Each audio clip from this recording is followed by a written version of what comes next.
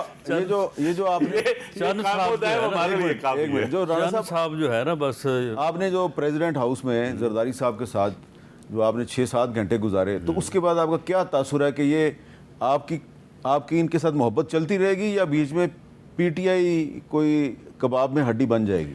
دیکھیں یہ ہماری جو محبت ہے نا، یہ پاکستان کے لیے جو حالات ہیں اس وقت پاکستان میں، اور جو کردار پاکستان ادا کر رہا ہے، وہ چند صاحب تو ایسے ہی مستیاں کرتے رہتے ہیں، یہ بڑے ضروری ہیں. انہوں نے اسی تنخواہ پہ کام کرنا ہے. یہ محبت جو ہے نا یہ بڑا ضروری ہے. اور آصف علی زرداری صاحب جو ہیں وہ حالات کی نزاکت کو سمجھتے ہیں، تو اس لیے انہوں نے جب بھی گورنمنٹ کے ساتھ ان کی پارٹی نے بھی اگر کوئی معاملہ جو ہے وہ کھڑا کیا ہے تو انہوں نے اس کا راستہ نکالا ہے. تو ایک اب صورتحال آزاد کشمیر میں بھی پیدا ہوئی ہے، تو اس میں آصف زرداری صاحب اور مسلم لیگ نون مل کر کیا راستہ نکالتی ہے؟ جی اس پہ بات کرتے ہیں ایک بریک کے بعد.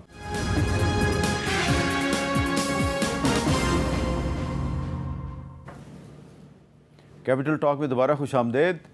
اس وقت آزاد کشمیر میں جو صورتحال ہے وہ آپ سب کے سامنے ہے، اور جو ایک وہاں پہ جوائنٹ عوامی ایکشن کمیٹی تھی اس پر پابندی لگا دی گئی. اس کی جو قیادت ہے، اس کے جو 4 اہم افراد ہیں ان کو وانٹڈ قرار دے دیا گیا. ان کی گرفتاری جو ہے اس کے لیے مدد فراہم کرنے والوں کے لیے انعام مقرر کر دیا گیا ہے. تو جو وفاقی وزیر برائے پارلیمانی امور طارق فضل چودھری صاحب ہیں، وہ یہ کہہ رہے ہیں جی کہ کچھ جو پیپلز پارٹی کے رہنما کہہ رہے ہیں جی کہ دوبارہ مذاکرات شروع کریں. تو ان کا کیا جواب ہے وہ ذرا سن لیں آپ. کیٹیگوریکلی میں آپ کو بتا رہا ہوں کہ مذاکرات کے دروازے بند ہو چکے ہیں. وہ تب تک کھلے تھے جب تک انہوں نے ہتھیار نہیں اٹھائے تھے اور اسٹیٹ آرگنز پہ، اسٹیٹ مشینری پہ، لا انفورسنگ ایجنسیز پہ فائرنگ نہیں کی تھی. ان کے چہرے تک مس کرنے کی انہوں نے کوشش کی ہے. مذاکرات بالکل نہیں ہوں گے. جی ندیم افضل چاند صاحب. دیکھیں پاکستان میں ایسی جب صورتحال بنتی ہے تو بالکل مذاکرات ہونے چاہیے.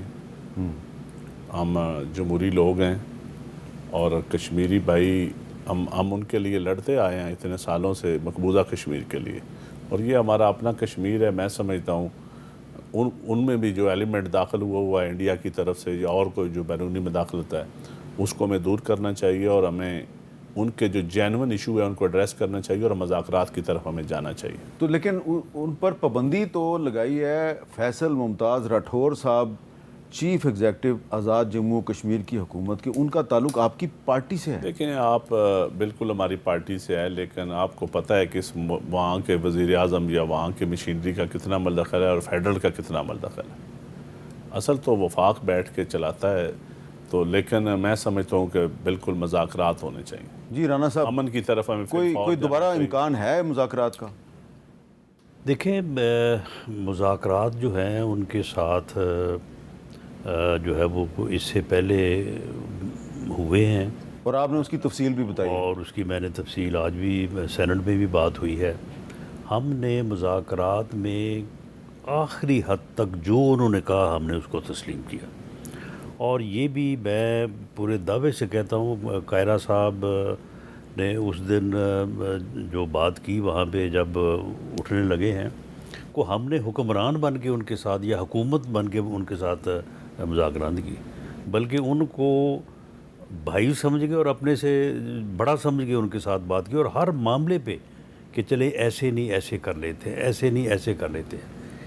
لیکن وہ جو سوچ ان کی ہے وہ کشمیر کو وہ پاکستان سے علیحدہ کرنا چاہتے ہیں، اور اس کے پیچھے بالکل ہمارا ہمسایہ ملک جو ہے ان کی گفتگو، ان کی باتیں، جو چیزیں ساری جو ہیں وہ اس سے ظاہر ہوتی ہیں. ہم نے اس کے باوجود پوری کوشش کی ٹھیک ہے کہ یہ کسی نہ کسی طرح سے کسی نہ کسی معاملے پہ آ جائے، لیکن وہ کسی معاملے پہ نہیں. اچھا، اس پہ شہرام ترکی صاحب، جب آزاد کشمیر میں پاکستان تحریک انصاف کی حکومت تھی تو اس وقت جو وزیر اعظم تھے سردار تنویر الیاس صاحب، انہی کے دور میں یہ جوائنٹ عوامی ایکشن کمیٹی قائم بھی ہوئی تھی.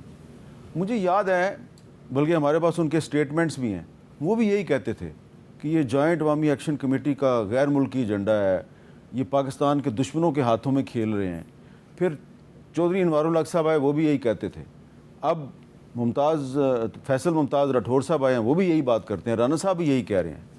تو جو بھی حکومت میں ہوتا ہے وہ ایک ہی سٹیٹمنٹ دیتا ہے. اس کی کوئی خاص وجہ ہے؟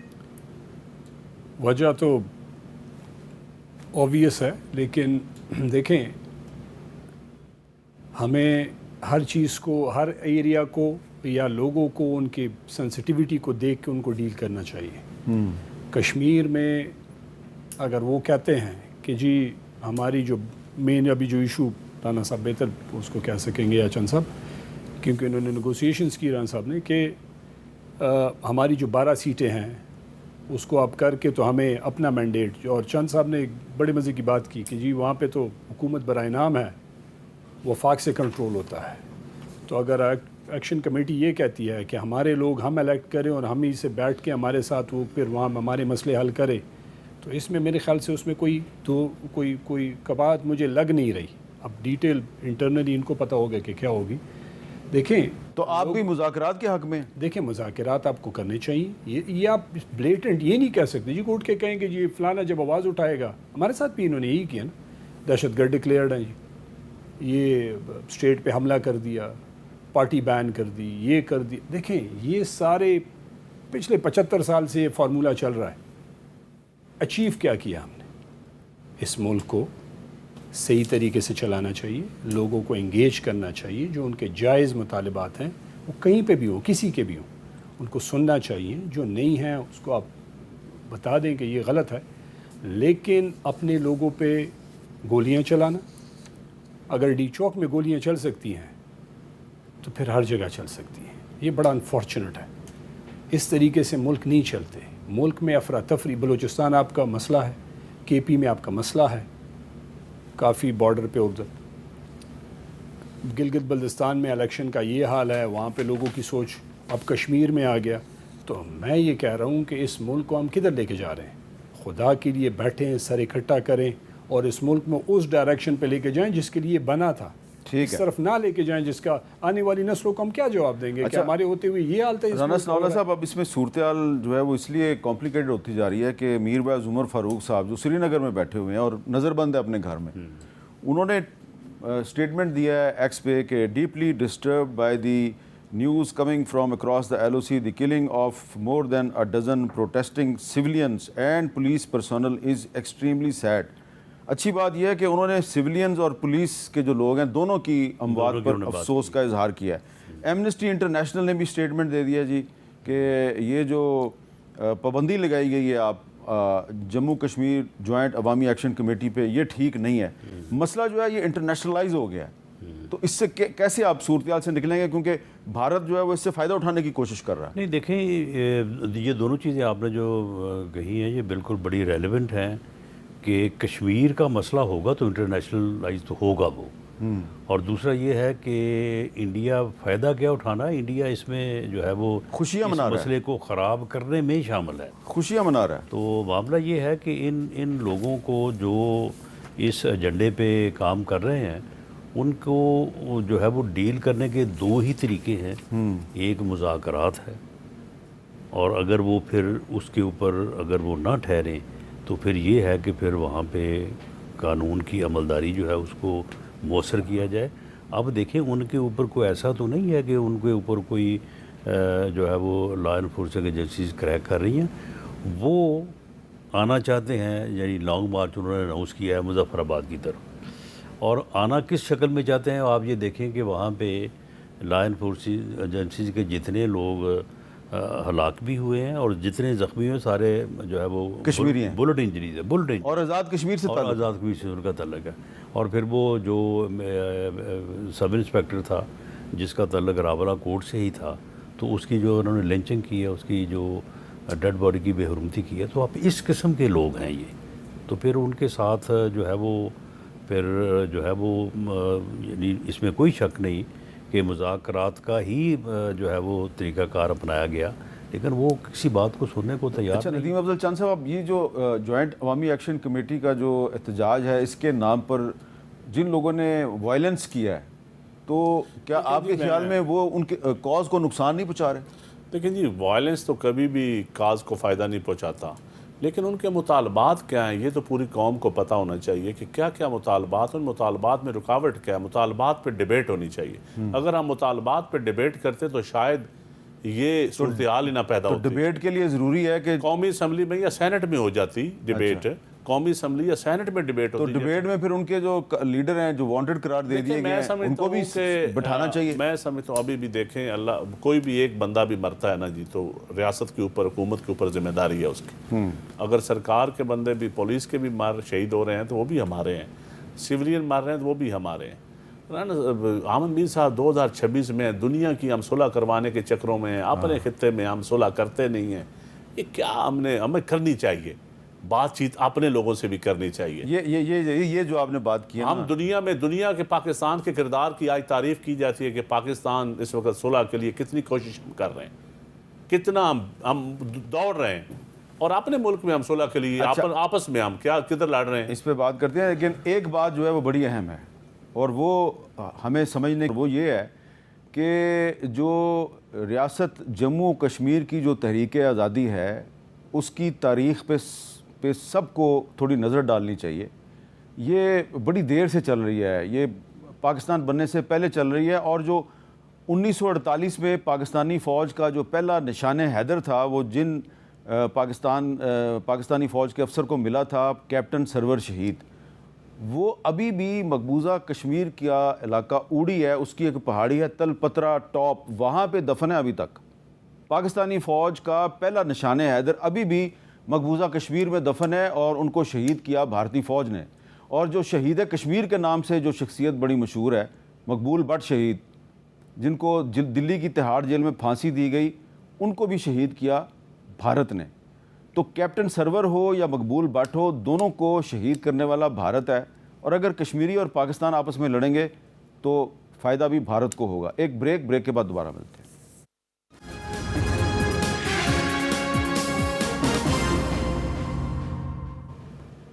کیپٹل ٹاک میں دوبارہ خوش آمدید۔ اچھا رانا سنولا صاحب، یہ جو بریک سے پہلے ندیم افضل چند صاحب نے بات کی ہے کہ پاکستان کو اس وقت دنیا میں عالمی سطح پر بڑی پذیرائی مل رہی ہے کہ جی آپ نے ایران اور امریکہ میں صلح کرانے کی کوشش کی، سیز فائر کروا دیا، لیکن ساتھ ہی ساتھ کچھ لوگ یہ بھی کہہ رہے ہیں کہ یار آپ ایران اور امریکہ میں تو مذاکرات کرا دیتے ہیں، کہ پاکستان کے اندر آپ کے مذاکرات کامیاب کیوں نہیں ہوتے؟ معاملہ یہ ہے کہ تمام تر کوششوں کے باوجود اسرائیل کے ساتھ مذاکرات تو نہیں نہ کروا سکے، نہ نیتن یہو کو جو ہے وہ صلح کے اوپر آمادہ کر سکے ہیں۔ صلح پہ آمادہ ہونے کے لیے دونوں فریقین کا آمادہ ہونا ضروری ہوتا ہے۔ اب اگر ایک فریق جو ہے وہ بالکل ایک ارریشنل اور ہٹ دھرمی کا رویہ اپنائے، یہ میں نے پوری تفصیل سے، اب اتنا وقت نہیں ہے، میں نے سینٹ میں آپ نے ہمارے شو میں بھی کہا دن کا جو ہے وہ میں نے بتایا ہے کہ کس طرح سے ہم نے ان کے ساتھ مذاکرات کی اور ان کی ہر بات تسلیم کی۔ لیکن اب اگر وہ یہ کہیں کہ وہ حلف نامہ جو ہے الیکشن کا، اس سے پاکستان کا نام نکالیں، الحاق پاکستان کا نام نکالیں، اور پھر اگر ان کے مطالبات جو ہیں وہ اس نوعیت کے ہوں گے تو اس کے اوپر تو کمپرومائز نہیں ہو سکتا۔ اچھا شہرام ترکی صاحب، یہ پاکستان کے اندر جو ایک پولیٹیکل ڈیڈ لاک نظر آتا ہے، یعنی کہ یہاں پہ تو آپ بیٹھے ہوئے ہیں ایک دوسرے کے ساتھ، لیکن آپ کے پوائنٹ آف ویو کو اگر ہم انالائز کریں تو ایسا لگتا ہے کہ تحریک انصاف اور حکومت جو ہے اس کے اندر بھی ایک ڈیڈ لاک ہے۔ اس کو کیسے ختم کیا جا سکتا ہے؟ دیکھیں، جو حکومت میں ہم تو ریسیونگ اینڈ پہ، ہم سے تو مینڈیٹ گیا، ہمارا لیڈر جیل میں، اس کی بیوی جیل میں، ہمارے لوگ جیل میں، ہم سب پہ FIRs، بیسیکلی ٹیکنیکلی حکومت نے، میں ایز ایم نے دہشت گرد ڈکلیئرڈ ہوں ان کے کھاتے میں، کیونکہ میں سوچا کہ جو حکومت کے خلاف مجھے احتجاج کرنا ہے، ایک پولیٹیکل پارٹی ہوں، میں ایک ممبر ہوں، رانا صاحب بھی ہیں اور بھائی بھی ہیں، لیکن اس طریقے سے گورنمنٹ کو انیشیٹو لینا چاہیے نا۔ گورنمنٹ آئس میلٹنگ تو گورنمنٹ کرے گی۔ آپ میرے لیڈر کو جیل میں ملاقات نہیں ہونے دے رہے، بس ہائی کورٹ کا فیصلہ آپ نہیں مانتے، ایک سپرنٹینڈنٹ نہیں مانتا، وزیر اعظم ہے اس ملک کا، جیسے بھی آیا، ہمارا اس سے 100 اختلاف ہے، لیکن ہے تو وزیر اعظم، وہ کہتا ہے پوچھ کے بتاؤں گا۔ تو اب اڈیالہ جیل کے سپرنٹینڈنٹ سے تو شاید وہ پوچھ کے بتائے، لیکن چاہیے۔ اچکزئی صاحب کھڑے ہو گئے اسمبلی میں، انہوں نے کہا جی کہ میں آپ کو انگیج کرتا ہوں، کیونکہ عمران خان نے ان کو اور ان کو دوسروں کو رسپانسبلٹی دی ہے. ہم یہ کہتے ہیں کہ جیل میں بندہ جو ہے اس کو ریلیف آپ انڈیو فیور اس کو نہ دیں, اس کو اوپن ٹرائل دیں, اس سے فیملی کو ملنے دیں, اس کی بہنیں ہیں اس کے بچوں سے بات کروائیں, اور اس کی بیوی تک رسائی, پلس لیڈران کو رسائی, چیف منسٹر کہہ رہے ہیں مجھے رسائی, مطلب. اور دوسری بات یہ ہے کہ کیس کی تاریخ نہیں لگ رہے. اب شاید رانا صاحب کہیں کہ یہ تو عدالتوں کا مسئلہ ہے, تو آپ کو بھی پتہ ہے کہ انصاف کا نظام کیسا ہے, الیکشن کا نظام کیسا ہے. رانا صاحب تو مطلب دیکھیں حکومت کے ہاتھ میں بہت ساری چیزیں ہیں, ان کو اور انہوں نے بڑے تکلیفیں بھی گزاری ہیں. تو وہ تکلیفوں سے اس لیے اچھا, بہت اچھا کیا آپ نے تو لرننگ جو آپ نے ان کی تکلیفوں کا بھی ذکر کر دیا. میں ان کی پوری حکومت کی بات کر رہا ہوں, کیونکہ ان کے وزیر اعظم اب اس دن بھی صدر صاحب بھی جیل میں 13 سال گزار چکے ہیں, وزیر اعظم صاحب بھی بار بار گرفتار ہو چکے ہیں, وزیر دفاع, وزیر خارجہ, لمبی فہرست ہے. رانا صاحب آپ نے جو تکلیفیں گزاری ہیں اس کا تو ذکر بھی کر رہے ہیں نا شہرام ترکئی صاحب, تو آپ کبھی کبھی سوچتے نہیں, وزیر اعظم صاحب اور صدر صاحب جب آپ بیٹھتے ہیں تو کبھی سوچتے نہیں یار کہ یہ آج کل جو تحریک انصاف کے ساتھ ہو رہا ہے یہ پہلے ہمارے ساتھ ہو چکا ہے, یہ دوبارہ پھر ہمارے ساتھ ہوگا؟ دیکھیں اس میں جو ہے وہ جب ہمارے ساتھ ہو رہا تھا, میاں شہباز شریف صاحب کو بار بار گرفتار کیا جا رہا تھا. اب ترکئی صاحب گلہ کر رہے ہیں کہ جی مجھے دہشت گرد بنا دیا گیا ہے بطور ایم این اے ہوتے ہوئے, تو مجھے انہوں نے کیا بنا دیا تھا ایم این اے ہوتے ہوئے. اس کے باوجود ہم ان کے ساتھ بیٹھنے کو تیار تھے, ان کے ساتھ بات کرنے کو تیار تھے. اور جب سیاستدان ٹیبل پہ بیٹھتے ہیں تو میرا یہ ایکسپیرینس ہے پوری زندگی کا کہ پھر راستہ نکلتا ہے. ہم نے ان کو بارہا, میں ذاتی طور پہ پچھلے 1 سال سے میں نے اتنی کوشش کی ہے, اور پرائم منسٹر صاحب ٹھیک ہے انہوں نے اپنے پارٹی لیڈر سے بھی مشورہ کیا, باقیوں سے بھی کیا ہوگا, انہوں نے آن دی فلور آف دی ہاؤس اب تک ان کو 3 مرتبہ واضح طور پہ کہہ چکے ہیں کہ آئیں بیٹھیں. تو ابھی بھی آپ تیار ہیں مذاکرات کے؟ نہیں تو انہوں نے کب وہ اپنا جو انہوں نے آفر کی ہے یا ان کو مذاکرات کی دعوت دی ہے, بلکہ یہاں تک آیا کہ اگر آپ میرے پاس نہیں آنا چاہتے, یہ اسپیکر کا چیمبر ہے وہاں پہ آپ ویسے بھی روز جاتے ہیں, تو وہاں پہ آپ ٹائم رکھ لیں, میں وہاں پہ آ جاؤں گا. تو اور میں نے بعد میں ان کی جو سیکنڈ لیول کی لیڈرشپ ہے ان سے انفرادی طور پہ بھی انڈیویجولی جب ملتے رہیں تو میں نے ان کو کہا کہ دیکھیں آپ بیٹھیں, بات شروع کریں جہاں سے آپ چاہتے ہیں. آپ اگر یہ ملاقات یا کیسز کی بات یہیں سے شروع کر لیں, لیکن بات آپ کریں. وہ کہتے ہیں کہ جی ہم مجبور ہیں, ہمیں اجازت نہیں. جی جناب, یہ رانا صاحب کی بات بالکل ٹھیک ہے. رانا صاحب کی میں ذاتی طور پہ کوششوں کو جانتا ہوں کہ رانا صاحب نے انڈیویجولی بھی بڑی کوشش کی ہے. تو لیکن اب ذرا آپ بتائیں نا جی, دیکھیں آپ کا کیا ایشو ہے؟ دیکھیں ہمارا کوئی ایشو نہیں ہے, ہمیں جو رسپانسبلٹی ہے وہ اچکزئی صاحب کو علامہ صاحب کو دی. اچکزئی صاحب فلور آف دا ہاؤس پہ جس طرح رانا صاحب نے کہا ہے, اور یہ ٹھیک کہہ رہے ہیں کہ ان کی طرف سے انہوں نے بات کی, ہماری طرف سے اچکزئی صاحب نے اپنے لیول پہ کہا کہ میرے ساتھ بیٹھیں, بات کریں اور اس پارلیمنٹ کو مضبوط کریں, چیزوں کو بہتر کریں. عمران خان سے اگر آپ کو کوئی چیز چاہیے میں جاؤں گا اس سے بات کرنے کے لیے. تو اس سے زیادہ تو میرے خیال سے اب اچکزئی صاحب پیپر پہ لکھ کے تو نہیں, اب حکومت کو مطلب ان کا بڑا کام شروع کیوں نہیں ہوتا؟ یہ تو اب ہمیں تو اب اس میں مجھے کوئی سمجھ لیکن یہاں پہ اب رانا ثناءاللہ صاحب نے اوپنلی کہا ہے کہ ہم آپ کے ساتھ بات چیت کے لیے تیار ہیں. تو آج اچکزئی صاحب نے فلور آف دا ہاؤس پہ لاسٹ ان کی تقریر اٹھا لیں, سیکنڈ لاسٹ میرے خیال سے کوئی مہینہ نہیں گزرا ہوگا, تو وہ اٹھا کے آپ سن لیں. تو کیا اچکزئی صاحب نے ان کو رانا صاحب کیا ہم آپ کو رانا صاحب آپ کیا سجیسٹ کر سکتے ہیں یا آپ سے درخواست کر سکتے ہیں کہ آپ کوشش کریں اور سردار ایاز صادق صاحب کے چیمبر میں اچکزئی صاحب کو اور راجہ ناصر عباس صاحب کو بلا لیں, آپ بھی وہاں پہ چلے جائیں اور ان کے ساتھ بات چیت شروع کر دیں؟ نہیں تو اچکزئی صاحب کو تو میں نے یہاں تک کہا, میں نے کہا کہ آپ Quaid-e leader of the opposition منتخب ہوئے ہیں تو آپ کو لیڈر آف دی ہاؤس سے ملنا چاہیے. تو میں نے کہا کہ آپ فرمائیں کہ میں ٹائم ان سے بات کر کے مقرر کروں. کہتے ہیں نہیں وہ مجھے پہلے ادھر سے اجازت لینے دو, ورنہ تو یہ جو ان کا بریگیڈ ہے گالی گروپ وہ تو مجھے اڑا کے رکھ دے گا. نہیں یعنی کہ لیکن یہ کیا جائز نہیں ہے بات کہ عمران خان کی وجہ سے وہ لیڈر آف دی اپوزیشن بنے ہیں, تو کم از کم ایک ان کی عمران خان کے ساتھ ملاقات کی اجازت تو دلوا دینا آپ. بھی وہ ان کو جا کے بتائیں گے کہ خان صاحب میں ذرا ایاز صادق کے ذریعے حکومت سے بات چیت شروع کرنے لگا ہوں. تو چلیں یہی بات کر لیں، یعنی یہ اپنا اسپیکر صاحب کے چیمبر میں آ جائیں، تو یہی بات آپ ٹائم مقرر کر دیں، میں وہ کل اس وقت چلا جاؤں گا وہاں پہ. میں اس وقت ایک صحافی ہوں، مجھے صحافی رہنے دیں. تو وہ یہاں سے بات شروع کر. نہیں، اس سے پہلے پاکستان کی تاریخ میں صحافی رہے ہیں مذاکرات میں، کوئی حرج تو نہیں ہے، صحافی بھی اس ملک کے شہری لیکن وہ ہوتے ہیں. صحافی مذاکرات میں تھے تو اکبر بگٹی صاحب جو ہیں وہ قتل ہو گئے تھے. نہیں لیکن دیکھیں یہ تو نہیں بھی تھے تو کئی لوگ قتل ہوئے، کئی شہید ہوئے.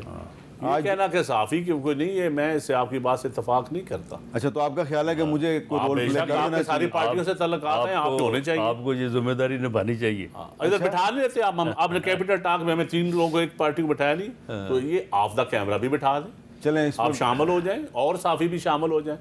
اچھے کام میں کیا حصہ ڈالنے سے کیا بہتر یہ ہے کہ میں آپ تینوں سے اجازت لے لوں. آپ تینوں کا بہت بہت شکریہ، اجازت دیجیے، اللہ حافظ.